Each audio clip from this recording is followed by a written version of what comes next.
Story की starting में देखते हैं हमारी कायरा हमेशा की तरह खोई हुई है। तभी यहाँ पर आर्थर आता है और उसे यहाँ पर बोलता है कि आपको मेरे साथ जाना होगा और यहाँ पर वो बोलते हैं आई एम सॉरी, क्या मैं प्री ऑक्यूपाइड हूँ। फिर वो उससे बोलती है ये आफ्टरनून ट्रेनिंग का वक्त है और वो जल्दी ही होने वाली है, इसलिए मैं आपको स्कॉट करने के लिए आया हूँ। क्या आप भूल गई हैं? यहाँ पर वो उसे बोलती है कि क्या टाइम हो चुका है। यहाँ पर वो सच में सोचता है कि वो अपने शेड्यूल को पहली बार भूली है, आखिर हुआ क्या है। फिर यहाँ पर वो जाने लगती है, वो बोलती है आई एम सॉरी मैं लेट हूँ। तभी यहाँ पर वो जो सर जोसेफ है उसे देखते हैं एंड सर जोसेफ भी उसे देखता है। तो जैसे ही वो उसे देखती है, उसे सारी जो प्रिंसेस की बात है वो याद आ जाती हैं। वो ऑकवर्डली उसके सामने होती है, वो भी थोड़ी-सी ऑकवर्ड होता है और यहाँ पर ना इन सारी जो चीज़ों है उन्हें देखता है आर्थर और तभी साइलेंस हो जाता है। तभी यहाँ पर वो सोचता है हाँ, मैं समझ गया। और यहाँ पर वो सोचती है कि उनके बीच में जो एटमॉस्फेयर है उस दिन के बाद से ही डिफरेंट है। और यहाँ पर फिर वो सोचती है इसका मतलब एक ही है और यहाँ पर वो सोचता है कि कुछ उन दोनों के बीच हो रहा है। एंड यहाँ पर उसने तो ये जो अंदाज़ा है वो निकलाया होता है। तो नेक्स्ट सीन देखते हैं, हमारा शिफ्ट होता है, एरिज आ जाता है यहाँ पर उसे मिलने के लिए और हम देखते हैं उसकी हालत कुछ ठीक नहीं होती। वो बोलता है प्लीज़ मेरी हेल्प करो। यहाँ पर वो भाग कर आ रहा होता है, तभी यहाँ पर वो बोलती है कि क्या हुआ। तभी पीछे से उसका फादर बहुत ही जल्दी से चल कर आ रहा होता है, जो कि बोलता है कायरा। और यहाँ पर वो उसे बोलता है कि उस इंट्रूडर से जल्दी से दूर हो जाओ। वो यहाँ मतलब बिना इनविटेशन के घुस आया है, बिना किसी की परमिशन से, इसीलिए सभी लोग उसे पकड़ना चाहते हैं, इसलिए वो इतना डरा हुआ है। फिर वो उसे देखते हैं और उसे बोलते हैं योर ग्रेस। फिर वो बहुत जल्दी से बोलता है कि मैं कोई इंट्रूडर नहीं हूँ। फिर यहाँ पर वो उससे बोलता है कि तुम मेरी प्लेस में बिना परमिशन के घुस आए और तुम यहाँ पर बोल रहे हो कि तुम यहाँ पर इंट्रूडर नहीं हो तो कौन हो। वो उससे बोलता है कि मैंने आपको पहले भी कहा था कि मेरी हर लेडीशिप के साथ मेरी अपॉइंटमेंट है। तो तभी यहाँ पर वो सोचती है कि मुझे सच में अभी समझ में आ चुका है कि आखिर यहाँ पर चल क्या रहा है। फिर वो उसे उठाते हुए बोलती है दैट्स इनफ। फिर उसे बोलती है योर ग्रेस ये मेरा गेस्ट है। फिर वो उसे बोलता है अगर ये ट्रू होता तो तुम उसे खुद से हॉल में रिसीव करने जाती, लेकिन मैंने अपनी हाथ आँखों से देखा था वो सीक्रेटली कैसल में क्रॉल कर रहा था।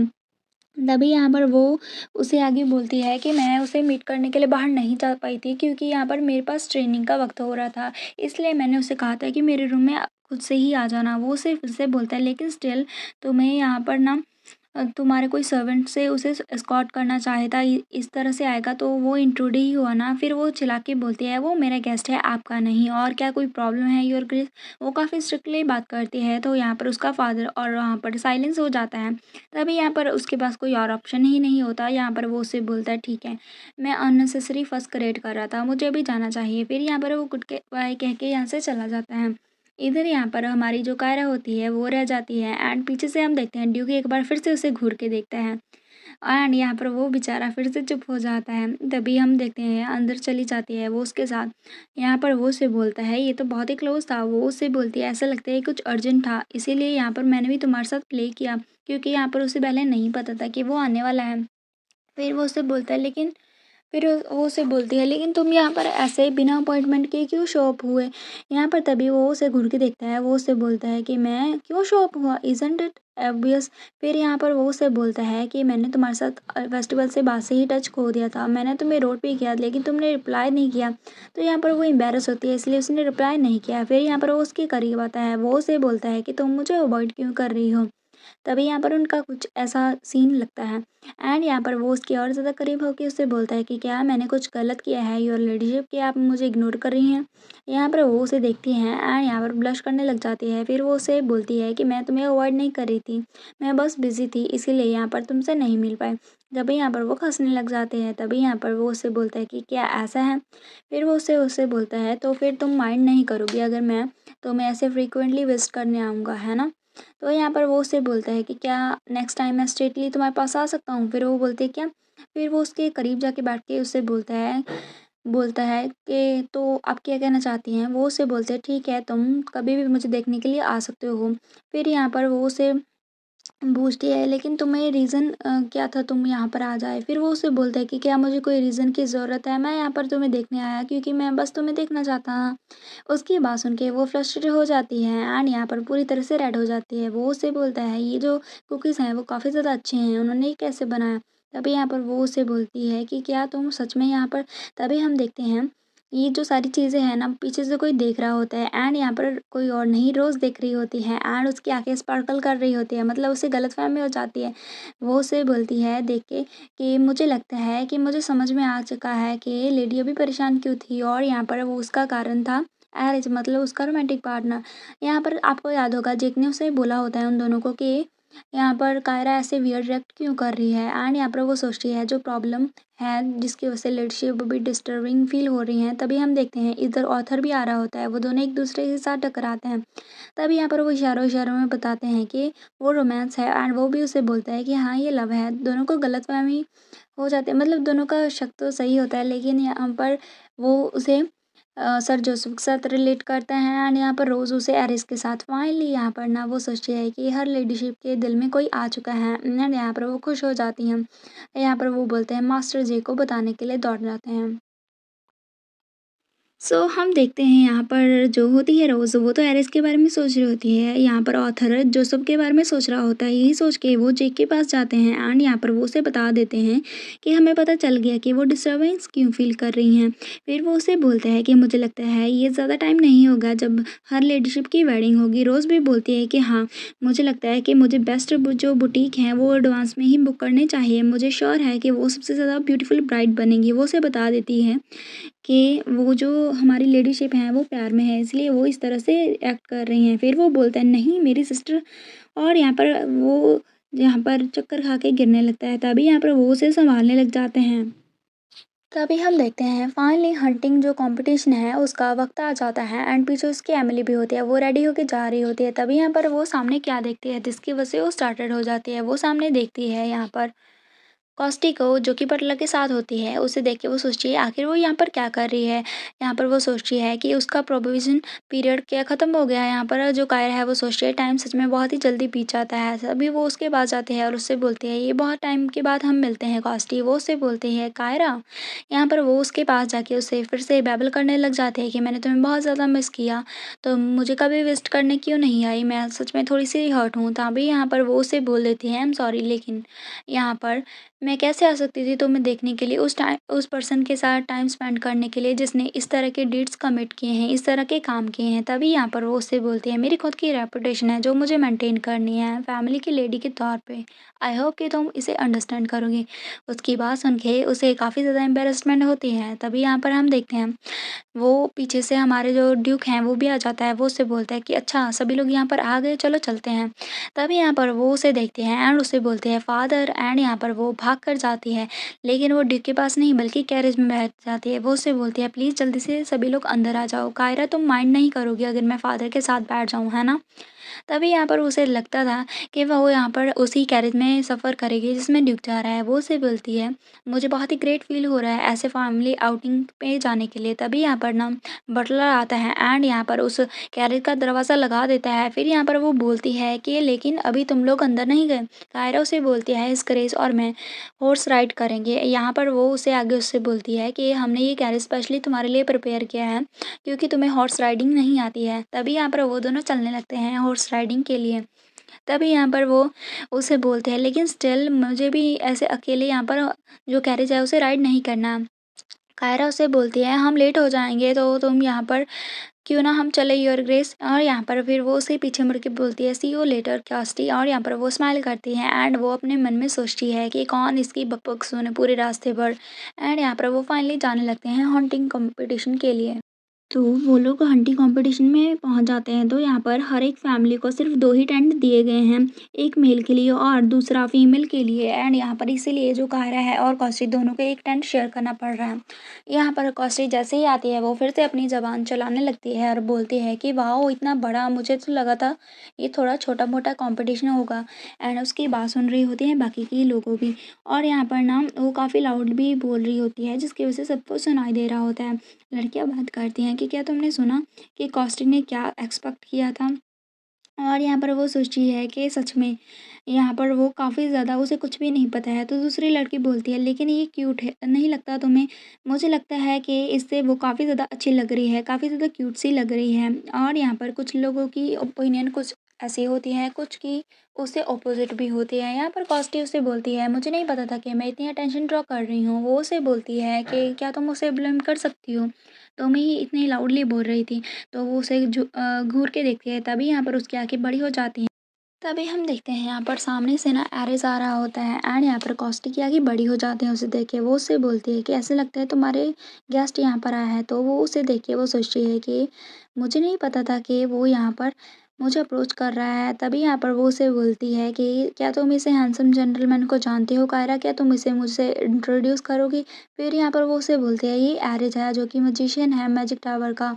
और यहाँ पर वो उसे ऐसे इंट्रोड्यूस करवाती है। वो उसे बोलती है अच्छा तो तुम मैजिशियन हो, ये तो बहुत ही ज़्यादा नाइस है, तुम बहुत ही ज़्यादा गुड लुकिंग भी हो। और उसे अपना नाम वगैरह बता के उससे हैंडशेक करने की कोशिश करके उससे बोलती है कि तुमने प्रोबेबली मेरे बारे में सुना होगा। वो भी उसके साथ हैंडशेक करता है। वो उसे बोलता है कि तुम कैसे और क्या कर रही हो? और यहाँ पर वो उससे थोड़ी बहुत ग्रीटिंग बातचीत करता है। फिर वो इससे बोलती है आगे मैंने सुना है वो लोग जो इनबॉर्न गिफ्ट होते हैं मैजिक के साथ वो मैजिक को अच्छे से लर्न कर सकते हैं।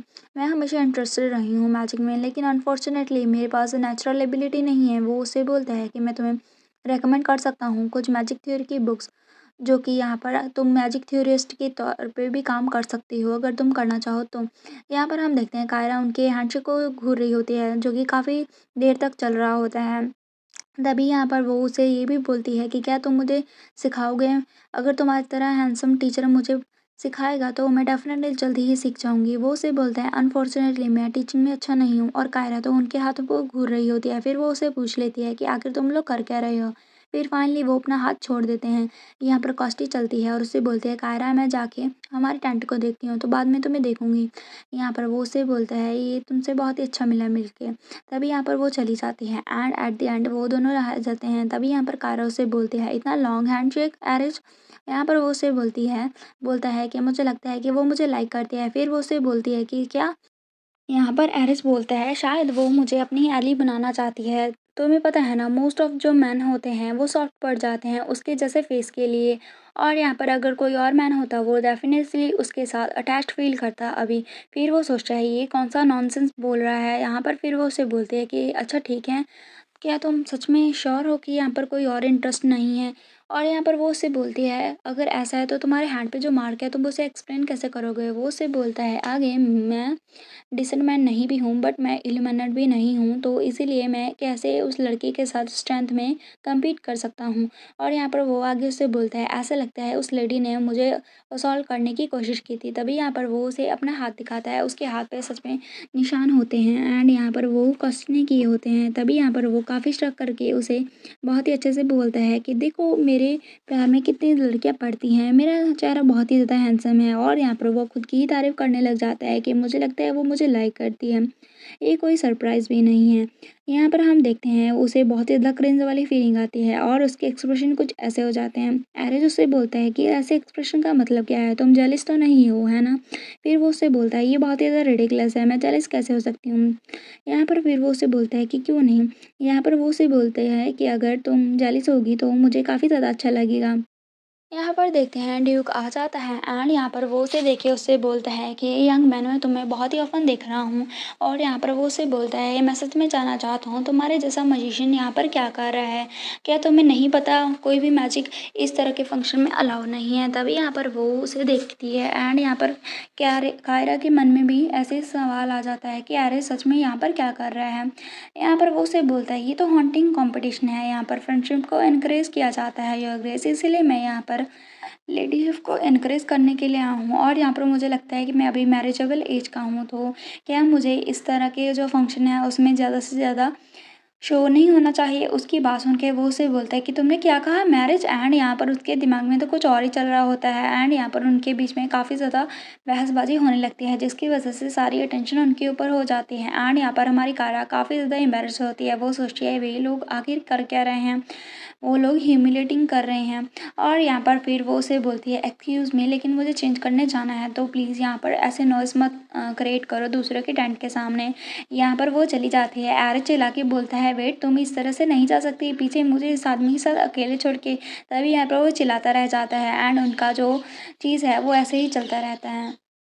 हम देखते हैं हॉन्टिंग कॉम्पिटिशन स्टार्ट हो जाता है। सबसे पहले हमारी जो होती है कायरा, उसके हाथ में एक तीर कमान होता है एंड यहाँ पर वो जल्दी से एक शिकार को पकड़ लेती है। सभी लोग उसकी तारीफ करने लगते हैं। यहाँ पर जो जोसेफ है वो उसे बोलता है, मैं उसे आपके लिए लेकर आता हूँ।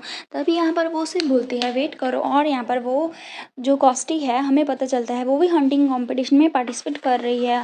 हालांकि यहाँ पर वो काफ़ी ज़्यादा अच्छे से आई है, लेकिन अभी तक उसने शिकार नहीं किया होता है। कायरा उसे देख के उसे बोलती है, हमें अभी एक और चीज़ को कैच करना है, मतलब उसका जो साथ वाला था उस हिरन को भी कैच करना है। फिर वो उसे देखती है और उससे बोलते हैं कि क्या तुम ट्राई करोगी कॉस्टी। हम देखते हैं कॉस्टी के इधर उधर अभी भी जो लड़के हैं वो मंडरा रहे होते हैं। यहाँ पर फिर वो उसे स्माइल करके उससे बोलती है कि तुमने कहा था कि तुम यहाँ पर सिर्फ और सिर्फ वॉच करने के लिए नहीं बल्कि कुछ करने के लिए भी आई हो। तभी यहाँ पर वो जो है कॉस्टी, वो स्माइल करती है और उससे बोलती है अगर तुम ऐसे कहती हो तो फिर ठीक है। तभी यहाँ पर वो तीर कमान को उठा लेती हैं एंड यहाँ पर वो ऐसे उस पर शूट करने ही वाली होती है। तभी यहाँ पर हम देखते हैं आरिज और यहाँ पर हमारी जो होती हैं कायरा, कायरा और आर्थर सॉरी, वो दोनों ही एक दूसरे के साथ इशारों इशारों में बात करते हैं, मतलब कुछ करने वाले हैं। तभी वो स्माइल करते हैं। तभी यहाँ पर ना एक लड़का बोलता है लेडी कॉस्टी, एंड यहाँ पर हम देखते हैं वो उससे बोलते हैं कि क्या तुम बो को हैंडल भी कर सकती हो। उसकी बात सुन के जो कायरा है उसका आंखें बड़ी हो जाती हैं, मतलब उसका जो प्लान है वो थोड़ा बहुत फेल हो चुका है। तभी हम देखते हैं वो सोचती है ये इडियट, ये ना जब वो शूट कर लेती उसके बाद उसे ये बोलना था। और यहाँ पर हम देखते हैं उन दोनों ने प्लान बनाया था कि जैसे ही वो शूट करती तो ऑर्थर पॉइंट करता कि उसकी इतनी ज़्यादा अच्छी स्किल्स कैसे हैं।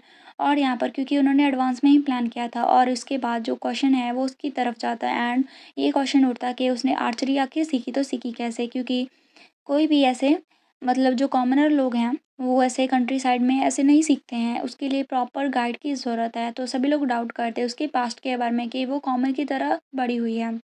तभी हम देखते हैं वो सोचती है ऑल तो ये जैसा प्लान किया था वैसा नहीं गया, लेकिन अभी भी ये टू लेट नहीं हुआ। फिर वो उससे बोलती है बाय द वे कॉस्टली तुमने आर्चरी कहाँ से सीखी। यहाँ पर वो उससे बोलती है आगे ऐसा थोड़ी ना है कि तुम्हारी जो स्किल्स हैं ये वाली वो इतने थोड़े से दिनों से प्रैक्टिस से आ सकती हैं। यहाँ पर वो भी लोग बात करने लग जाते हैं कि वो बिल्कुल सही कह रही है, मैंने सुना था वो कॉमनर की तरह से रेस की गई है, बट ये बहुत ही हार्ड होता है ऐसे लर्न करना शूट करना बिना प्रोफेशनल टीचर के। तभी यहाँ पर वो लंच करने लग जाती है। फिर यहाँ पर हम देखते हैं वो उससे बोलती है मैंने ये मेरे अंकल से सीखा है।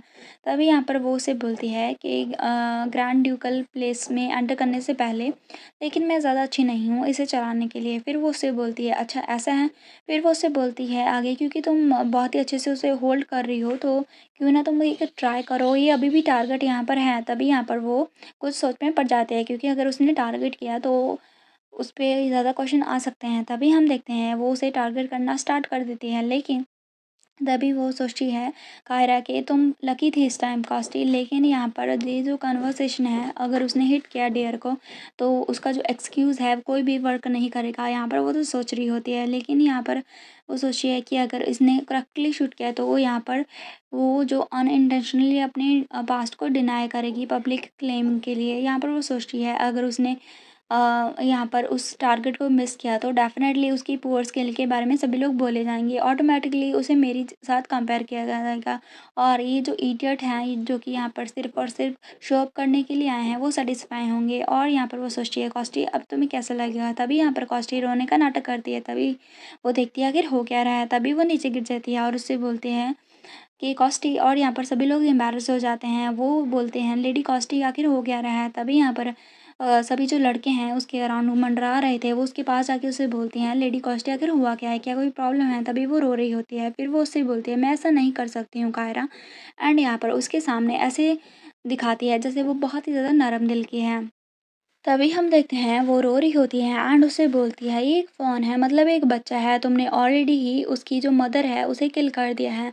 यहाँ पर वो रोते हुए बोलते हैं ये बहुत ज़्यादा क्रूअल होगा ऐसे पुअर थिंग को मारना। और यहाँ पर वो उससे बोलते हैं कि क्या तुम अग्री नहीं करते हो मार्कस।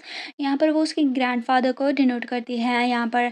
तभी जो माहौल है काफ़ी ज़्यादा अजीब हो जाता है। यहाँ पर वो सोचती है अपने मन में तुम लोगों ने ऑलरेडी ही मेरी मदर को किल कर दिया है एंड यहाँ पर अभी तुम मुझे थ्रेटन कर रहे हो और यहाँ पर ये दिखा के कि मैं फ़ेक हूँ, ये बात वो कहना चाहती है। एंड यहाँ पर काफ़ी ज़्यादा एम्बैरेसमेंट हो जाती है, सभी लोग एम्बैरेस होते हैं। तभी वो पीछे मुड़ के देखते हैं ग्रैंडफ़ादर उसके ग्रैंडफ़ादर की हालत सच में ठीक नहीं होती है क्योंकि उसे याद आ जाता है क्योंकि सच में कॉस्टी की मदर को मरवाने में उसका हाथ है।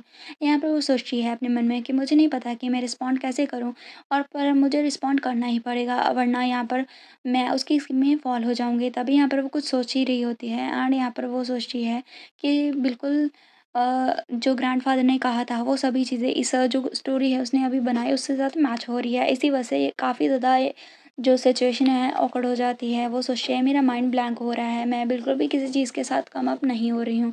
तभी यहाँ पर शूट होता है और यहाँ पर हमें दिखता है कि आखिर हुआ क्या है। एरिज आ जाता है, वो उसे बोलता है, उसने कहा है कि वो उसे शूट नहीं कर सकते इसलिए मैंने उसकी जगह पर उसे शूट कर दिया। यहाँ पर हमारा एरिज होता है, उसे देखते हैं वो एंड यहाँ पर वो उसे बोलती है कि क्या कोई प्रॉब्लम है? यहाँ पर काफ़ी ज़्यादा स्माइल कर रहा होता है एंड यहाँ पर साइलेंस हो जाता है। तभी वो बोलती है एरिज वो उसे बोलता है आगे कि मैंने तुम लोगों को देखा कि तुम लोग यहाँ पर गैदर हुए हुए थे। मैं पास होने वाला ही था लेकिन तभी मुझे लगा कि यहाँ पर कुछ बहुत इंटरेस्टिंग हो रहा है। तो यहाँ पर फिर मैं यहाँ पर आ गया एंड यहाँ पर मैंने देखा कि मुझे नहीं पता कि तुम इतनी ज़्यादा टेंडर हार्टेड हो लेडी कॉस्टी। और यहाँ पर वो लेडी कॉस्टी की तरफ अपनी जो बातें हैं वो करता है, उससे बोलता है कि लेडी कॉस्टी अगर तुम इतनी ही टेंडर हार्ट की थी, अगर तुम्हें इतनी ही पिटी फ़ील होती है गेम के लिए तो तुम्हें यहाँ पर पार्टिसिपेट ही नहीं करना चाहिए था फर्स्ट प्लेस में। तुम्हारे जो वर्ड्स हैं वो दूसरे जो लोग हैं उन्हें एम्बैरस फ़ील करा रहे हैं। तभी वो लड़के जो पहले उसके साथ खड़े थे वो भी एक-दूसरे को देखते हैं एंड यहाँ पर काफ़ी ज़्यादा ऑकवर्ड सिचुएशन हो जाती है एंड यहाँ पर वो उससे बोलता है कि जो ये फ़ोन है मैंने पकड़ा है, मैं लेडी कायरा को ऑफ़र करता हूँ। फिर वो उससे बोलता है कि क्या तुम एक्सेप्ट करोगी उसे? तभी यहाँ पर जो सिचुएशन है उसके लिए क्लियर हो जाते हैं एंड यहाँ पर वो उसे थैंक यू बोलती है। तभी यहाँ पर हम देखते हैं बाकी के लोग हैं जो क्लैप करने लग जाते हैं एंड योर लेडीशिप को कांग्रेचुलेशन बोलते हैं क्योंकि यहाँ पर वो उसका फर्स्ट जो शिकार था एंड यहाँ पर वो उसकी भी तारीफ़ करते हैं कि कितनी ज़्यादा ग्रेट आर्चरी स्किल है उस लड़के की भी। यहाँ पर वो उसे बोलता है कि तुम यहाँ पर किसका वेट कर रहे हो सर जोसफ? तुम नाइट हो जो कि उसके साथ आए हो तो जाओ जाकर उसे लेकर आओ। तभी यहाँ पर वो उसे बोलता है कि हाँ ठीक है और यहाँ पर ऑर्थर उसके लिए लेने जाता है। यहाँ पर आपको पता है जोसफ को तो उसका आना यहाँ पर अच्छा ही नहीं लगता।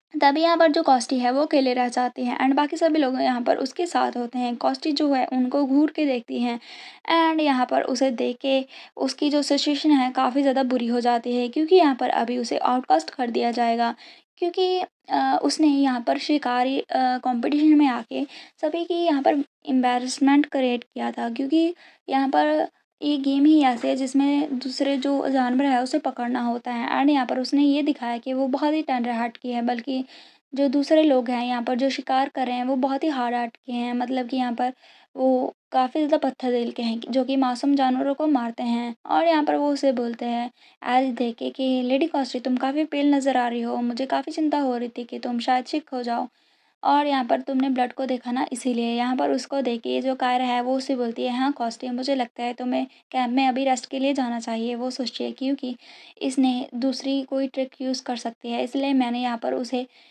भेज दिया टेंट में और अपने साथ में जो लोग हैं वो भी भेज दिए। यहाँ पर हम देखते हैं वो बोलती है सर जोसेफ सर और थे तुम जाओ और कॉस्टी को स्कॉट करो। वो उसे स्कॉट करने चले जाते हैं। हम देखते हैं वो दोनों अकेले रह जाते हैं। एरिस उससे बोलता है चलो नदी किनारे चलते हैं। वो उसके साथ चली जाती है। वो उससे पूछती है कि मुझे नहीं पता था तुम्हारी आर्चरी स्किल अच्छी है। वो उससे बोलती है एक्चुअली मैंने स्पेल जो है वो टिप पे लगाया था एरो के इसीलिए यहाँ पर वो जो था शिकार वो जल्दी से पकड़ा गया वरना मैं ऐसे आर्चरी में अच्छा नहीं हूँ, ना ही मैं उसे लर्न करने वाला हूँ। तभी वो उससे सरप्राइज़ होके बोलते हैं कि क्या वो तो चीटिंग है। वो उससे बोलती है तो क्या हुआ, किसी को भी नहीं पता। और इसके अलावा यहाँ पर ये तो प्रूफ़ है कि मैं अच्छा मैजिशियन हूँ। तभी वो उसे घूर के देखते हैं। वो उसे बोलते हैं ठीक है, मैं ऐसे दोबारा थोड़ी ना करूँगा और वैसे भी मैं इस कॉम्पिटिशन को विनिंग करने में इंटरेस्टेड नहीं हूँ। फिर वो उसे थैंक यू बोलते हैं कि तुम्हारी वजह से मैं सेव हो गई और तुमने मुझे ऑकवर्ड सिचुएशन से भी बचाया। तभी यहाँ पर वो उससे बोलता है कि मुझे पता है यहाँ पर और यहाँ पर तुम्हें पता है तुम्हारा थैंक यू मुझे काफ़ी ज़्यादा अच्छा भी लग रहा है। फिर वो उससे बोलता है कि योर लेडीशिप क्या तुम्हें एनी आइडिया है कि मैं यहाँ पर तुम्हें कितनी बार बचा चुका हूँ? यहाँ पर तभी वो हँसने लग जाते हैं एंड यहाँ पर तभी वो उसे देखता है और उससे बोलता है वेट। यहाँ पर हम देखते हैं आपको याद होगा उसका जो इयररिंग था थोड़ा-सा पहले क्रैक हो चुका था। तभी वो उसे देखता है एंड यहाँ पर उसे पकड़ता है उसके कानों के पास मतलब यहाँ पर ना काफ़ी ऑकवर्ड सिचुएशन हो जाती है हमारी कारा के लिए। वो एम्बैरेस होती है, वो सोचती है आखिर ये कर क्या रहा है क्योंकि उसे अभी तक आइडिया नहीं था। फिर वो उसे बोलता है कि इसे आखिर हुआ क्या? यहाँ पर वो काफ़ी ज़्यादा सीरियस नज़र आ रहा था। तो कायरा को समझ आ जाता है कि वो उसके कान के जो इयररिंग है उसकी बात कर रहे हैं। फिर वो उसे बता देती है कि मुझे नहीं पता, मैंने बस नोटिस किया इस पे क्रैक आ गई किसी पॉइंट पे, बट मुझे याद नहीं है कि मैंने इसे किसी पे हिट किया। यहाँ पर वो उसे बोलता है मे बी तुमने स्लॉपी जॉब दी की है, मतलब तुम्हारी जो जॉब है काफ़ी ज़्यादा अच्छी नहीं थी, देखो तो सही तुम्हारा जो रिटर्न मैजिक था वो भी ज़्यादा परफेक्ट नहीं था। फिर वो गुस्से में जाता है, वो उसे बोलता है ये काफ़ी ज़्यादा हार्श था, तुम्हें पता है मेरे अंदर भी फीलिंग है। यहाँ पर फिर वो उसे देखता है एंड यहाँ पर वो काफ़ी सीरियस नज़र आ रहा है। वो सोचती है कि तुम इतना ज़्यादा डेस्परेट थी, और यहाँ पर हम देखते हैं ये सिर्फ माइनर क्रैक है, लेकिन फिर भी फ्यूचर में और ज़्यादा प्रॉब्लम हो सकती है। तभी यहाँ पर वो उसे बोलते हैं कि मुझे वो दो, मैं तुम्हारे लिए फ़िक्स कर दूँगा। तभी वो उसे निकाल के दे देती है। वो उसे आगे बोलता है कि तुम इसे ऐसे वेयर करके क्यों रखी गई हो? तुम्हें इसे कट क लग सकता था। वो उससे बोलती है लेकिन तुमने कहा था कि मुझे हमेशा इसे अपने कान में रखना है, इसीलिए मैंने इसे कभी नहीं उतारा। उसकी बात सुन के वो उससे बोलती है अच्छा ऐसा है? फिर वो उससे बोलती है तुम ही इकलौते पर्सन हो जिसे मेरी पूरी स्टोरी पता है, मेरी यहाँ पास्ट लाइफ में आने की, लेकिन ऑफ़ कोर्स मैं वही चीज़ करूँगी जो तुम मुझे कहोगे। इसकी बात सुन के वो स्माइल करता है क्योंकि उसे पता चल जाता है कि वो कितना उस पे ट्रस्ट करती है। वो उसे बोलती है ऐसा लगता है कि आप मुझ पे बहुत ही ज़्यादा ट्रस्ट करती हैं। तभी यहाँ पर वो स्माइल करते हुए उसे बोलता है मैं बहुत ही ज़्यादा फ्रस्ट्रेटेड फ़ील कर रहा हूँ। यहाँ पर हम देखते हैं वो दोनों ही काफ़ी ज़्यादा अभी ऑकवर्ड सा माहौल हो जाता है क्योंकि आपको पता है अभी थोड़े टाइम पहले ही जो प्रिंसेस है उसने उसे बोला था कि तुम्हारे दिल में किसके लिए फीलिंग है, इसलिए जब भी वो जोसफ और उसे देखती है तो उसके दिमाग में ऐसी बातें आ जाती हैं। यहाँ पर वो उसे बोलती है कि क्या तुम इसे फिक्स कर रहे हो? फिर यहाँ पर हम देखते हैं वो उसे फिक्स कर देता है एंड यहाँ पर वो उसको बोलता है मैं तुम्हें लिखा देता हूँ। तभी यहाँ पर वो उससे बोलता है कि नहीं मैं इसे फिक्स नहीं करता हूँ, थोड़ा मुझे और टाइम दो। एंड यहाँ पर हम देखते हैं वो उसके लिए न्यू ही क्रिएट कर देता है, क्योंकि यहाँ पर ना ये जो इयररिंग है वो उसे प्रोटेक्शन के लिए है। अगर इसमें थोड़ा-सा भी स्क्रैच आ जाता है तो यहाँ पर जो चीज़ है उसे और भी ज़्यादा प्रॉब्लम दे सकती है। सो हम देखते हैं वो उसके लिए न्यू इयररिंग क्रिएट कर देता है क्योंकि जो टूटा हुआ इयररिंग था वो उसे ज़्यादा अच्छे से प्रोटेक्ट नहीं कर पाएगा। फिर वो उसे बोलता है कि चलो यहाँ पर आओ मैं तुम्हें लगा देता हूँ। वो उससे बोलती है इट्स ओके मैं खुद से लगा लूँगी, एंड यहाँ पर वो खुद ही लगा लेती है उसे। यहाँ पर हमें पता चलता है एरी यहाँ से चला जाता है क्योंकि उसे कुछ काम आ गया था, एंड यहाँ पर वो सोचती है अपने मन में कायरा कि मुझे काफ़ी ज़्यादा पहले चिंता थी। एंड यहाँ पर हमें पता चलता है 3 दिन बीत चुके हैं एंड हंटिंग फेस्टिवल जो है काफ़ी ज़्यादा अच्छे से बीत रहा था। वो सोचती है अपने मन में कॉस्टनी ने पहले दिन कंप्लेन किया था कि वॉच करना बोर कर सकता है, लेकिन कॉस्टनी ने अपना फेस बाद में नहीं दिखाया है। एंड यहाँ पर क्योंकि उसने ना पहले बहुत ही ज़्यादा मेलोड्रामेटिक एक्ट किया था रोने-धोने का हंटिंग फेस्टिवल में, जिसकी वजह से जो दूसरे पार्टिसिपेंट थे वो ऑफेंड हो गए थे। उसकी जो जानवरों के लिए पिटी थी, तरस था, उसने उन लोगों को हार्टलेस ह्यूमन बीइंग फ़ील कराया। इसी वजह से यहाँ पर उसका जो न्यूज़ थे उस बिहेवियर की सभी जगह पर फैल गई एंड सभी लोगों ने उसे आउटकास्ट कर दिया, कोई भी उससे बातचीत नहीं करना चाहता था। उसके बाद से ही उसने उस फॉरेस्ट के टेंट में अकेले ही सभी 3 दिन गुज़ारे थे, और क्योंकि उसके पास कोई चॉइस भी नहीं थी इस पूरे 3 दिन के दौरान। एंड यहाँ पर नॉर्मली वो जो अपना जो नॉर्मल जो बातचीत करती है लड़कियों से वो करके वो किसी भी ग्रुप में घुस जाती थी, लेकिन अभी जो दूसरी नोबल लेडी थी वो भी इस रूमर्स की वजह से उन्हें के लिए काफ़ी ज़्यादा अनफेवरेबल जो चीज़ें थी वो हो गई थी। एंड इसके अलावा जो हर हाइनेस मतलब कि इम्पीरियल प्रिंसेस है उसने भी साफ साफ जो कायरा है उसकी साइड ली थी। इसी वजह से भी जो बाकी की नोबल लेडीज़ हैं वो उससे बातचीत नहीं करना चाहती। हम देखते हैं यहाँ पर हमें फाइनली इम्पीरियल प्रिंसेस दिखाई जाती है जो कि काफ़ी खूबसूरत लग रही होती है। एंड यहाँ पर हम देखते हैं हमेशा की तरह वो क्वीन भी नहीं है हंटिंग कॉम्पिटिशन की। तभी यहाँ पर थोड़ा टाइम बीत जाता है एंड यहाँ पर काफ़ी ज़्यादा अभी जो होता है माहौल फेस्टिवल का होता है, क्योंकि 3 दिन जो हैं वो बीत चुके हैं हंटिंग फेस्टिवल के, और जो क्वीन है वो भी डिसाइड हो चुकी है। इसी वजह से यहाँ पर जो लोग हैं वो अभी अपना जो ये बैंक्वेट है उसे एंजॉय कर रहे होते हैं। इधर देखते हैं कायरा और प्रिंसेस दोनों साथ में खड़ी होते हैं। वो उसे कॉन्ग्रेचुलेशन करती है एंड यहाँ पर वो उससे बोलते हैं कि तुम काफ़ी ज़्यादा ब्यूटीफुल लग रही हो। वो उससे बोलते हैं ये तुम्हारे थैंक्स के लिए था, तुमने बहुत ही अच्छे से मुझे बहुत ही ग्रेट गेम प्रेजेंट की है। वहाँ पर उसे देख के सोची है कि मुझे लगता है कि वो वैसे भी क्वीन बन जाती बिना मेरे गिफ्ट के भी। एंड यहाँ पर वो थोड़ी बहुत और से बातचीत करते हैं एंड यहाँ पर तभी ना कुछ हंगामा सा होने लगता है। तभी हम देखते हैं पीछे वो देखती है एंड यहाँ पर ना एक बहुत ही बड़ा सा मॉन्स्टर आ जाता है, उसकी आंखें बड़ी हो जाती हैं। एंड इतना बड़ा मॉन्स्टर को देख के जो होती है इम्पीरियल प्रिंसेस वो भी वहीं पर स्तब्ध होती है एंड यहाँ पर अभी काफ़ी ज़्यादा ही भड़कम जैसा माहौल हो जाता है। उसे देख के वो सोचती है ये क्या हो रहा है। यहाँ पर हम देखते हैं वो जो मॉन्स्टर है इम्पीरियल प्रिंसेस और साथ में कायरा दोनों पे अटैक करने जा रहा होता है। कायरा प्रिंसेस को बचा लेती है लेकिन वो खुद नीचे गिर जाती है। यहाँ पर उसके पास कोई वेपन भी नहीं होता। तभी यहाँ पर वो देखने लगती है एंड यहाँ पर ये टेंट में से ना जो कॉस्टी है वो बाहर निकलती है एंड यहाँ पर वो बोलती है आखिर हो क्या रहा है। उसके पास ना एक हथियार होता है। उसे देखती है कायरा एंड यहाँ पर भाग के उसके पास आती है और उसे बोलते हैं मुझे वो दो। यहाँ पर वो उसे बोलती है क्या, और यहाँ पर वो उससे वो हथियार छीन लेती है। वो उसे बोलती है कि इस वेपन को मुझे दे दो। यहाँ पर वो उसे बोलती है कि तुम्हारे लिए यूज़लेस ही है, तुम उसे विल्ड भी नहीं कर सकती। फिर वो उसे बोलती है यहाँ पर कोई टाइम नहीं है, बस इसे छोड़ दो। कॉस्टी उसे बोलती है लेकिन ये मेरा है। यहाँ पर कॉस्टी उसे अपना वेपन नहीं दे रही होती है। यहाँ पर वो गुस्से में आ जाती है। वो सोचती है ये लड़की बिल्कुल भी नहीं समझ रही है एंड उसकी ग्रिप क्या है हमेशा से इतनी स्ट्रांग थी। वो उसे बोलती है आखिर तुम कर क्या रही हो।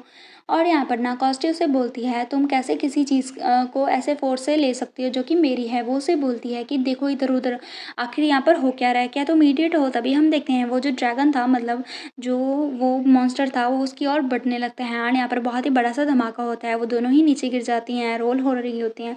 तभी यहाँ पर वो फिर से बोलते हैं कॉस्टी ये मुझे दे दो। और सीरियसली क्या तुम मरना चाहती हो, क्या तुम मेरे साथ यहाँ पर मरना चाहती हो। वो उसे मम्बल करते हुए उससे बोलती है कि क्या तुम इसीलिए ऐसा कर रही हो, वो स्ट्रिफलिंग चीज़ की वजह से। तभी वो यहाँ पर स्माइल करती है, उसे समझ में आ जाता है। वो उसे बोलते है कायरा अगर तुम इतना हार्ड पुलो करोगी तो ठीक है, मुझे तुम्हें देना ही पड़ेगा। एंड यहाँ पर हम देखते हैं वो उसे धक्का दे देती है एंड यहाँ पर वो उसे इतनी ज़ोर से धक्का देती है कि कायरा जो है वो ऊपर को ऐसे यहाँ पर गिरने लगती है एंड जैसे ही गिरने लगते हैं वहाँ पर हम देखते हैं पीछे उसके मॉन्स्टर आ रहा होता है। यहाँ पर वो जो कॉस्टी है वो उसे बोलती है कि अच्छा अगर ऐसा है तुम इतनी ज़ोर से मुझे मेरे हाथ को ऐसे धकेलोगी तो डेफिनेटली मेरे हाथ स्लिप होंगे ही ना। और यहाँ पर वो बहाना लगा देती है। यहाँ पर हम देखते हैं वो जो मॉन्स्टर है वो उसे खाने ही जा रहा होता है। तभी यहाँ पर एकदम से ना कुछ ऐसा सीन हो जाता है एंड यहाँ पर हम देखते हैं तभी यहाँ पर एक लड़का भाग कर आता है। वो कोई और नहीं ड्यूक होता है जो कि बोलता है कायरा एंड यहाँ पर वो उसे बचा लेता है।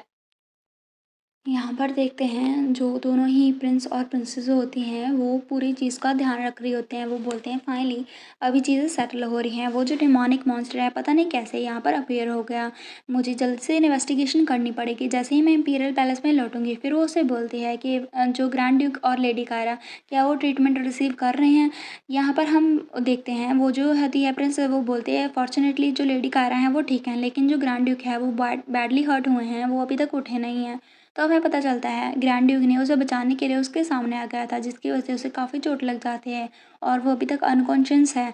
यहाँ पर हम देखते हैं बाकी की जो लड़कियाँ लड़की हैं वो बात करती हैं कि क्या तुमने भी देखा हिज ग्रेस ने किसे बचाया इस क्रिटिकल मोमेंट के दौरान। और यहाँ पर ना वो बात करती हैं कि मैंने सुना था कि वो ज़्यादा क्लोज नहीं है, उनकी जो फादर डॉटर की रिलेशनशिप है वो ज़्यादा अच्छी नहीं है और मुझे लगता है कि वो र्यूमर्स ही थे। ऑल्थो ड्यूकल जो फैमिली है वो मिस्ट्री में जी रहे थे इतने टाइम के दौरान, लेकिन फिर भी उसने उसे खुद से रेज़ किया है, मतलब कि कायरा को, इसलिए उसके दिल में फीलिंग्स तो होंगी ही। यहाँ पर हम देखते हैं जो यहाँ पर प्रिंस होता है वो भी सोचता है ग्रैंड ड्यूक ने अपनी लाइफ को रिस्क किया उसे सेव करने के लिए, सच में ये सरप्राइजिंग है। यहाँ पर वो सोचता है कि ब्लड सच में पानी से थिक होता है एंड यहाँ पर हम देखते हैं हमारे ग्रैंड ड्यूक को साथ में कायरा खड़ी होती है जो कि डॉक्टर से पूछती है आखिर उसकी जो चीज़ है वो कैसी है, उसकी हालत कैसी है। यहाँ पर हम देखते हैं वो स्टेबल होता है लेकिन अभी तक उसे होश नहीं आया होता है। वो सोचती है अपने मन में ऑल्थो उसके जो वाउंड है वो सीरियस हैं, लेकिन यहाँ पर वो इस तरह का पर्सन नहीं है जो एक ही अटैक से ऐसे मूर्छित हो जाएगा। एंड यहाँ पर उसे देखती है वो काफ़ी परेशान होती है। फिर यहाँ पर बोलती है कि मुझे लगता है जो डेमोनिक मॉन्स्टर का मैजिकल पावर था वो रीज़न था जिसकी वजह से वो अभी तक नहीं उठा है। मुझे लगता है कि आपको जल्दी ही टेम्पल को विजिट करना चाहिए। यहाँ पर हम देखते हैं वो रेडी होने लग जाती है टेम्पल को विजिट करने के लिए। यहाँ पर डॉक्टर चला जाता है, थोड़ी देर के लिए वो ड्यूक के पास बैठती है एंड वो सारी चीज़ों को याद कर लेती है। वो सोचती है उस मोमेंट के दौरान वो जो कुछ भी हुआ था वो मुझे अच्छी तरह से याद है, ड्यूक ने कैसे उसे यहाँ पर बचाया था एंड यहाँ पर ना जो ड्यूक है उसके लिए कितना ज़्यादा घबरा गया था। वो सोचती है अपने मन में वो स्ट्रेटली मेरी तरफ दौड़ गए थे, मुझे लगा था कि वो अगर ऐसी सिचुएशन होगी तो कॉस्टी को बचाएंगे क्योंकि यहाँ पर वो उसने कभी मेरे बारे में केयर नहीं की, लेकिन अभी इस टाइम के दौरान इस दिन उसने ऐसा क्यों किया, उसने मुझे क्यों बचाया। एंड वो सारे जो फ्लैशेज़ हैं उसके वो सारे उसके दिमाग में अभी फ्लैश होने लग जाते हैं। हम देखते हैं यहाँ पर एरिस आ जाता है जो कि काफ़ी घबराया होता है। वो कायरा को पूछता है कि क्या तुम ठीक हो एंड उसे रिलीफ देख के, मतलब उसे ठीक देख के काफ़ी ज़्यादा उसे रिलीफ फील होता है। वो उसे बोलता है कि अभी हिस ग्रेस की हालत कैसी है? वो उससे बोलती है कि वो ठीक है लेकिन अभी तक मूर्छित हैं। वो उससे बोलता है कि क्या तुम अभी स्ट्रेटली ड्यूकल पैलेस में जाओगी?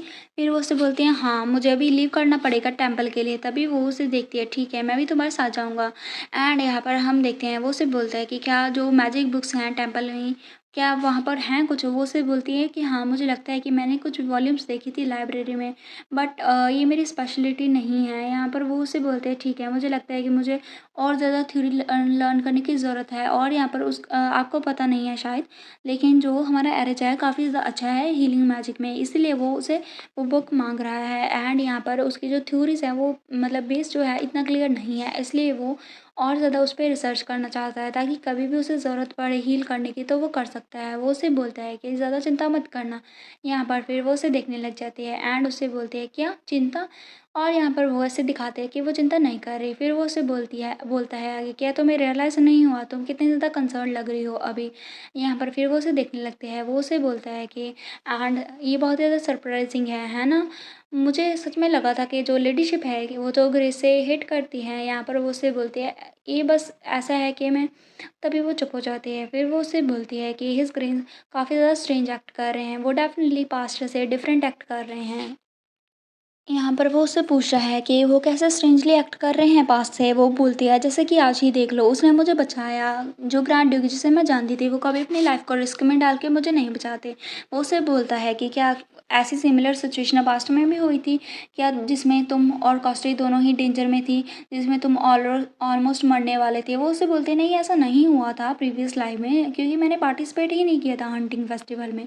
वो उसे बोलता है कि तो मतलब तुम गेस लगा रही हो, मुझे लगता है तुम्हें ऐसा नहीं करना चाहिए। तुम कैसे श्योर हो सकती हो कि तुम हिज ग्रेस के बारे में मिस्टेक नहीं कर रही हो? और यहाँ पर अगर सेम थिंग पास्ट में होती तो हिज ग्रेस डेफिनेटली कुछ डिफरेंट एक्ट करते हैं, मतलब तुम्हें बचाने नहीं जाते।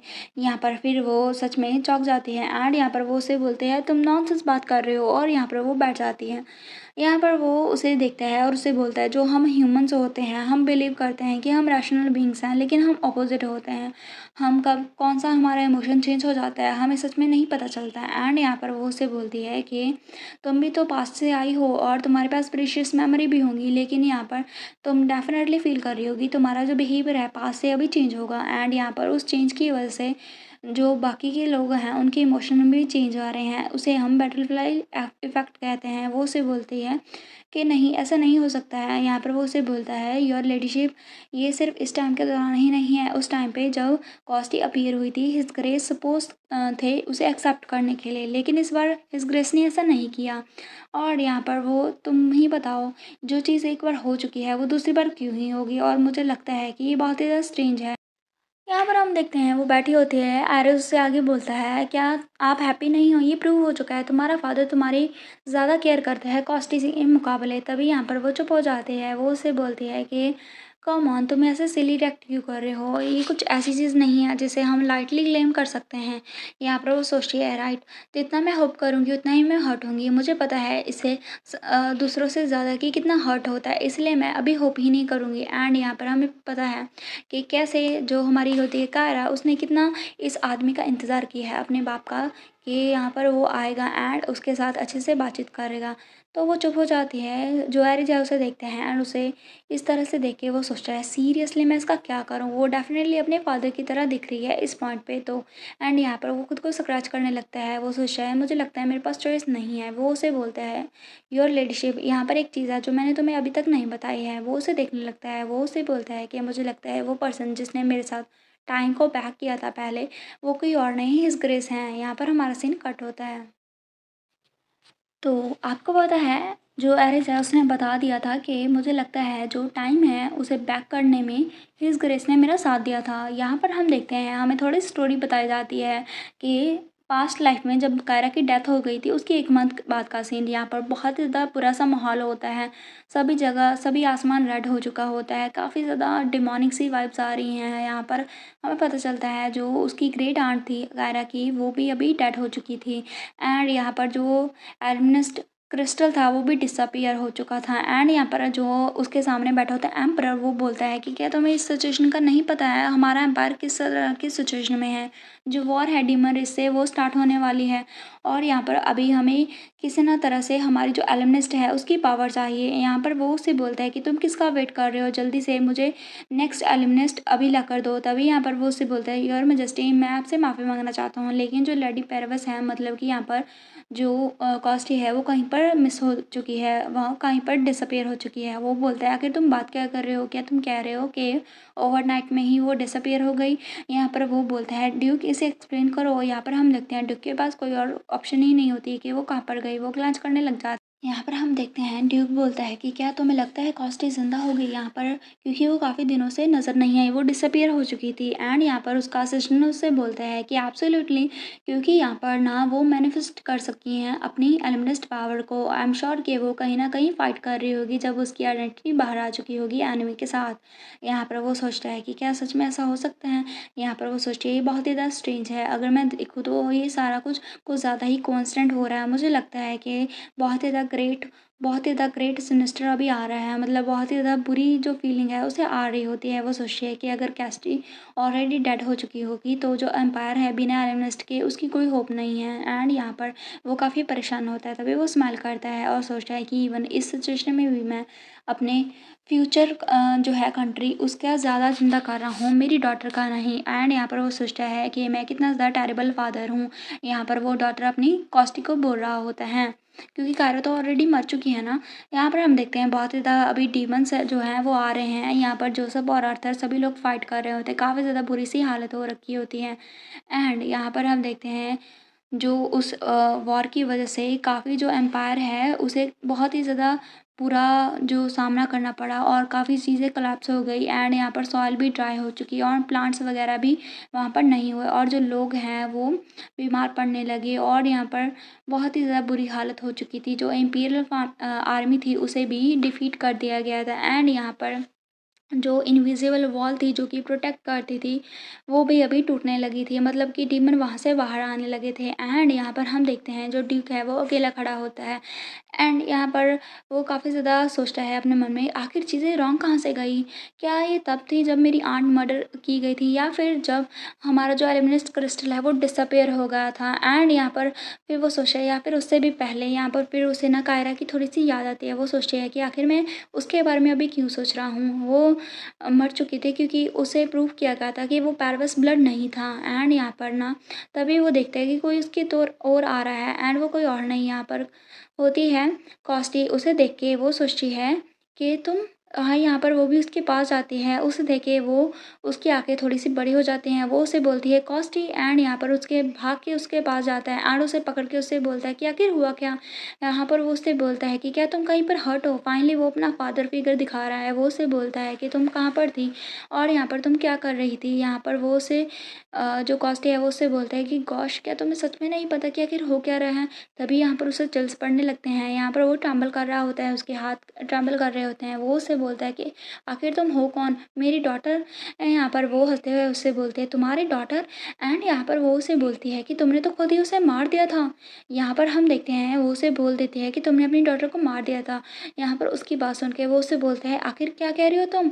और यहाँ पर वो उसे बोलती है कि क्या तुम्हें याद नहीं है, तुमने खुद से ही तुम्हारी जो रियल डॉटर थी उसे किल किया था। यहाँ पर हम देखते हैं कॉस्टी ड्यूक को बताती है कि मुझे लगता है ये 20 साल पहले की बात है, एक वुमन ने मुझे समन किया था, वो बहुत ही ज़्यादा पैथेटिक सिचुएशन में थी और मुझे तो सच में रोना ही आ गया था। एंड यहाँ पर हम देखते हैं ड्यूक उसकी बात ध्यान से सुनता है। एंड यहाँ पर वो उससे बोलता है आई सपोज योर ग्रेस को भी पता है कि वो कौन है। और यहाँ पर वो बोलता है कि वो रोइना वेनविर्ग है। हम देखते हैं कॉस्टी की जो रियल मदर है भाग रही होती है। वो सोचती है आखिर मेरे साथ ऐसा क्यों हो रहा है, मैंने आखिर गलती क्यों किया है।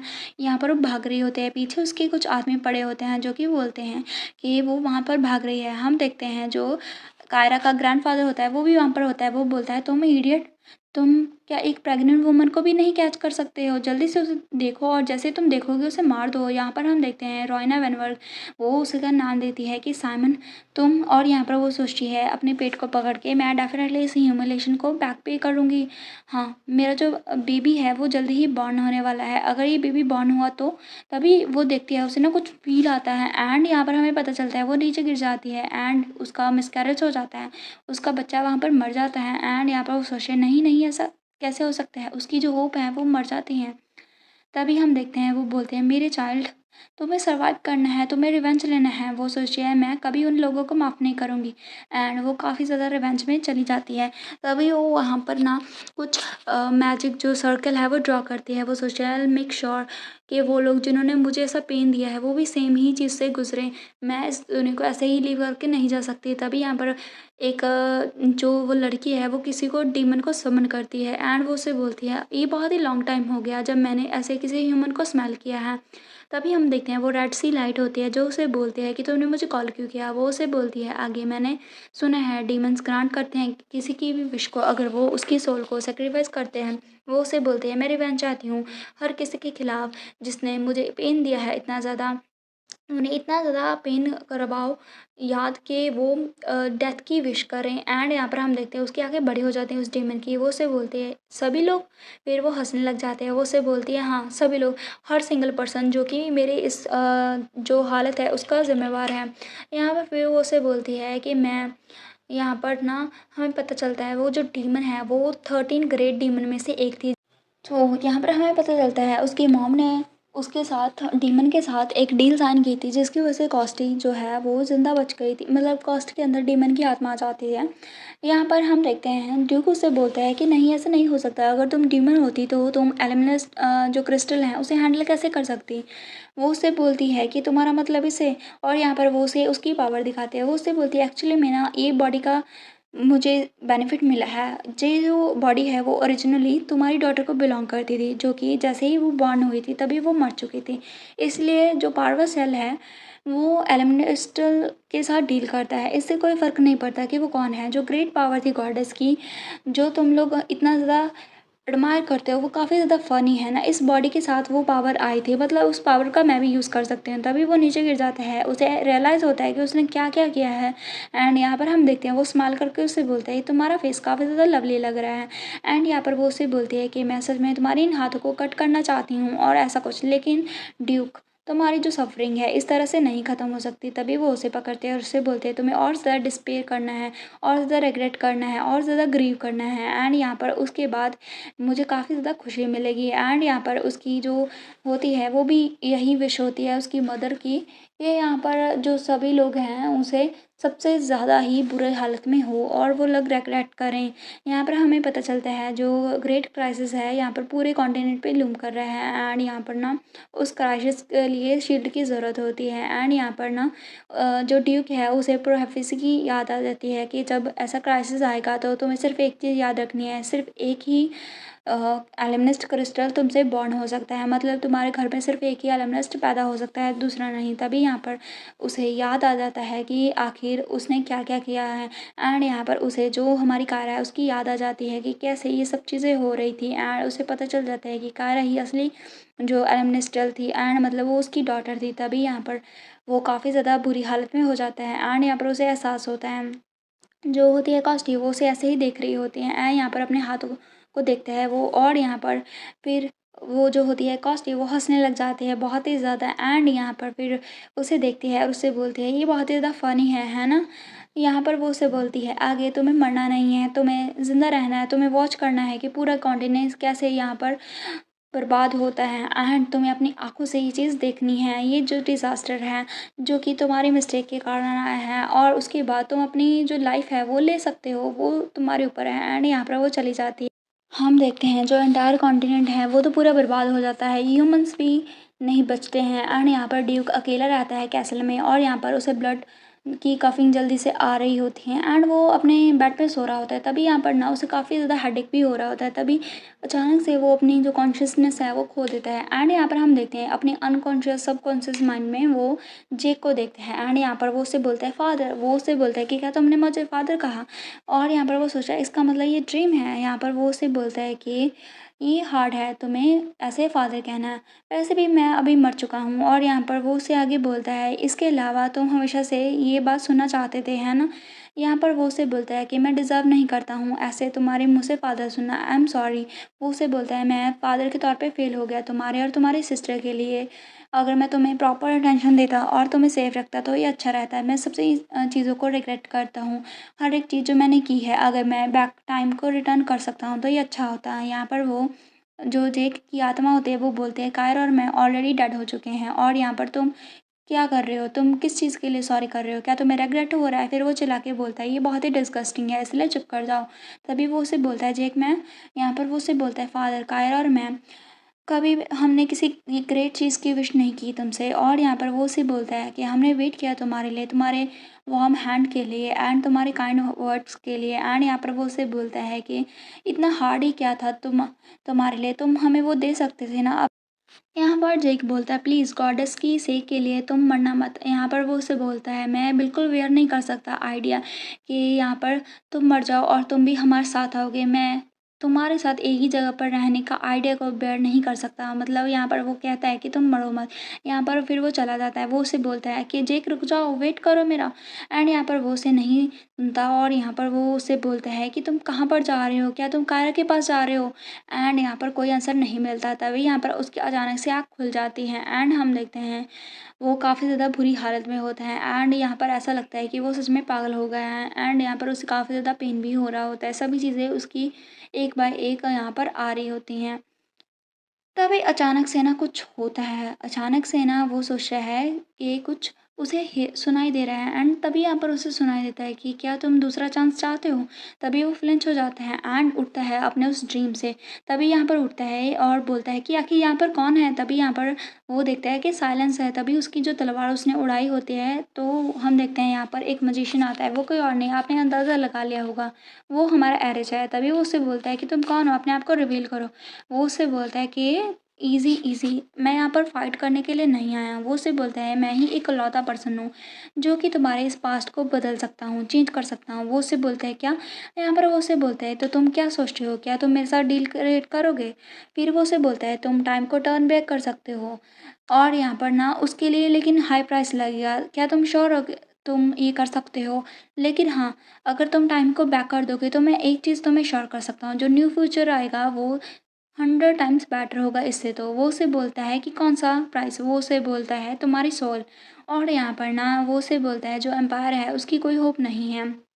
जो सारी ह्यूमैनिटी है उसे यहाँ से बाहर निकाल दिया जाएगा। सिर्फ़ अगर कोई सर्वाइवर बचा भी होगा तब भी डीमन्स उसे मार देंगे। तो तुम्हें पता है किसी से भी ज़्यादा यहाँ पर जो टाइम को जो अगर बैक किया गया तो सभी चीज़ें स्टार्ट हो जाएँगी एंड यहाँ पर फ्यूचर भी अच्छा हो सकता है। फिर वो उसे बोलता है, "अच्छा, तो तुम टाइम को बैक कर सकते हो?" और यहाँ पर वो उसे बोलता है कि मैं तुम पे बिलीव क्यों करूँ? वो उसे बोलता है, "कम ऑन सीरियसली, मैं तुमसे इस तरह की सिचुएशन में झूठ क्यों ही बोलूँगा?"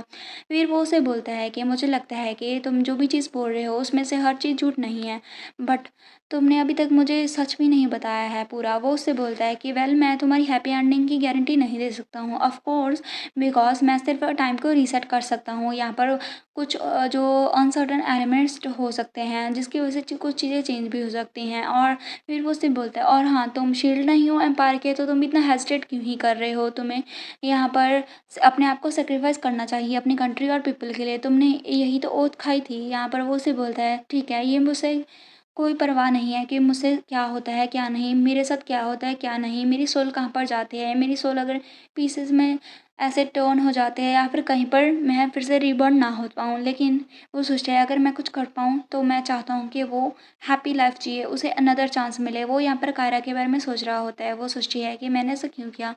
मैं इतना डेस्परेटली इग्नोर क्यों कर रहा था इस एब्यूज़ ट्रुथ को। यहाँ पर वो उसे बोलता है मैं प्रॉमिस करता हूँ मैं कुछ भी प्राइस को पे करूँगा। वो उसे बोलता है इसके अलावा तुम ना मुझे एक चीज़ प्रॉमिस करो। जो चीज़ वो उससे प्रॉमिस मांगता है वो हमें नहीं अभी बताया जाता।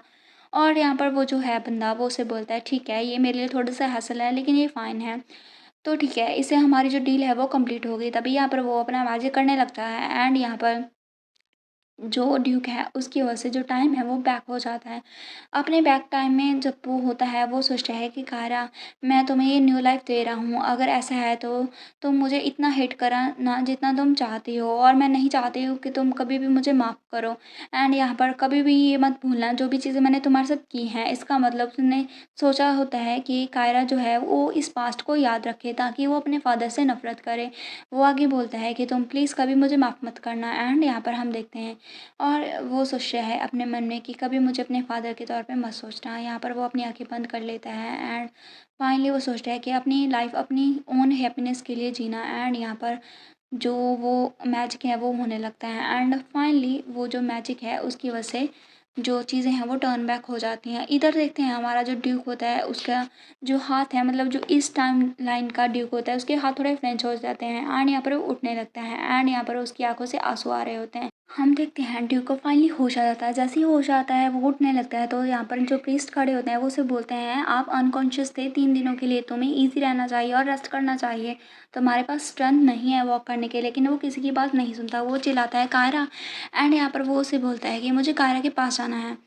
तभी हम देखते हैं कायरा इधर बैठी होती है, तभी उसका गेट ओपन होता है, वो भागकर उसके पास जाता है एंड उसे वो बोलते हैं योर ग्रेस आप क्या आप उठ चुके हैं। तभी वो भागकर जाती है एंड यहाँ पर उसे वो हक कर लेता है एंड यहाँ पर फिर हम देखते हैं ये पहली बार है जब उसने उसे हक किया था। वो उससे बोलता है कितना पेनफुल होगा ना तुम्हारे लिए ऐसे ऐसे रिएक्ट करना। यहाँ पर वो उसे बोलता है I am really really sorry. हम देखते हैं वो दोनों बैठे होते हैं एंड यहाँ पर ना वो दोनों बातचीत करते हैं एंड वो बताता है कि मुझे ना काफ़ी टेरिबल से ड्रीम आ रहे हैं अगस्त मंथ से एंड पहले वो जो ड्रीम थे मुझे याद नहीं रहते थे, लेकिन जो कल मुझे ड्रीम आया वो काफ़ी ज़्यादा वाइब था एंड काफ़ी ज़्यादा उससे भी ज़्यादा खतरनाक वाला था। तभी वो उससे पूछती है कि क्या मैं जान सकता हूँ कैसा ड्रीम था? वो बोलता है कि हाँ, मैंने देखा जो पूरा एम्पायर है वो बर्न हो रहा था, सभी रेड स्काई हो रखा था ब्लडी सा, और वो दुनिया थी तुम्हारे बिना एंड मतलब तुम वहाँ पर नहीं थी। वो सोचती है कि क्या वो जो नाइटमेयर है वो तब था जब मैं एग्ज़ीक्यूट कर दी गई थी, उसके बाद वाला जो टाइम था, मुझे लगता है तब का उसे ड्रीम आया था। तभी यहाँ पर वो याद करती है एरिस ने उसे बताया था कि जो पर्सन जिसने टाइम को बैक किया था वो हिज ग्रेस हैं एंड यहाँ पर सोचते हैं ये प्रॉबेबली इसीलिए है हिज ग्रेस उसकी जो पास्ट मेमोरी है वो देख रही है जो कि उसे की सबकॉन्शियस माइंड में है नाइटमेयर के फॉर्म में, क्योंकि यहाँ पर उसे पता है जो दुनिया है उस मेरी डेथ के बाद कैसी थी। तो यहाँ पर वो सोचती है कि अगर वो जो कंटिन्यू है नाइटमेयर आने का, इसका मतलब कि वो अपने पास्ट को कभी ना कभी रिमेंबर कर लेगा एंड यहाँ पर ना उसे अभी भी कुछ इंसिडेंट याद आए हैं। फिर वो सोचती है कि जो पूरा ट्रुथ है वो सभी चीज़ें कॉस्टी के अराउंड वो फाइनली लाइट में आ जाएगा अगर उसे पूरा ड्रीम्स आ गए तो। तभी यहाँ पर वो कुछ सोचती है, उससे बोलते हैं कि क्या कुछ और है जो योर ग्रेस को रिमेंबर है। वो उससे बोलती है कि यहाँ पर मुझे अभी क्लियरली तो रिमेंबर नहीं है, लेकिन हाँ कुछ और चीज़ें भी थी। ये बहुत ही ज़्यादा पेनफुल जो चीज़ थी वो ये थी कि यहाँ पर तुम नहीं थे एंड इसकी वजह से यहाँ पर बहुत ही ज़्यादा बुरी सी हालत हो गई थी मेरी एंड यहाँ पर मैं किसी की जो वॉइस है वो मेरे ऐसे दिमाग में घूम रही थी, मुझे ब्लेम कर रही थी और मैं डिस्पाइट कर रहा था खुद को। और यहाँ पर ना मुझे ऐसा लग रहा था कि मैंने इस सारी जो चीज़ें हैं उन्हें प्रोटेक्ट करने में फ़ेल हो गया एंड फाइनली मुझे बहुत ही ज़्यादा टेरिबल मिस्टेक जो मैंने की थी उसका रियलाइज़ेशन हुआ। यहाँ पर वो उसे बोलता है कि मैंने एम्पायर के शील्ड के तौर पे सारा काम किया, लेकिन मैंने अपने बच्चों पर ध्यान नहीं दिया, उन्हें नेग्लेक्ट किया ताकि मैं न्यूट्रल रह सकूँ। लेकिन उसकी वजह से जब तुम्हें मेरी ज़रूरत थी तब मैंने कुछ भी नहीं किया और मैं कवर्ड की तरह वहाँ पर बैठा रहा। और वो उससे आगे बोलता है मैं सच में टेरिबल फादर हूँ। उसकी बात सुन के, उसकी कन्फेसेशन सुन के उसे मतलब जो कुछ है एहसास नहीं होता। तभी वो उससे बोलता है मुझे नहीं पता कि मुझे अभी तुमसे क्या कहना चाहिए क्या नहीं, लेकिन हाँ एक चीज़ है जो मैं तुम्हें बोलना चाहता हूँ कि मैं हमेशा अब तुम्हारा साथ दूंगा। तुम यहाँ पर वो उससे बोलती है कि क्या तुम्हें मुझे बस एक चांस दे सकती हो, तुम्हें मुझे माफ़ करने की ज़रूरत नहीं है, तुम मुझे इसे कंटिन्यू कर सकती हो हेट करना, बस मुझे एक चांस दो ताकि मैं अपने मिस्टेक के लिए तुमसे माफ़ी मांग सकूँ और मिस्टेक को ठीक कर सकूँ। और यहाँ पर फिर वो उसे बोलती है आगे मैंने मेरी पूरी ज़िंदगी अपने एम्पायर के लिए जी है और अपनी फैमिली के लिए, बट अभी मैं ना अपनी जो ज़िंदगी है कायरा तुम्हें तुम्हारी खुशियों के लिए देना चाहता हूँ। एंड यहाँ पर वो उसे कन्फ्रंट करता है कि प्लीज़ मुझे ना तुम्हारे साथ जीना है एंड यहाँ पर हमारा सीन कट होता है। यहाँ पर हम देखते हैं उसकी बात सुन के ग्रेस की कि यहाँ पर वो उसके साथ रहना चाहता है। यहाँ पर हमारी कायरा बोलती है मुझे बहुत ही हर्ट हुआ। वो आगे बोलती है कि मॉम के जाने के बाद हमारे पास सिर्फ तुम ही थे योर ग्रेस एंड तुमने कभी मुझे पे ध्यान ही नहीं दिया, हम पे ध्यान ही नहीं दिया, नो मैटर कि हमने क्या ही ट्राई किया आपका अटेंशन पाने के लिए।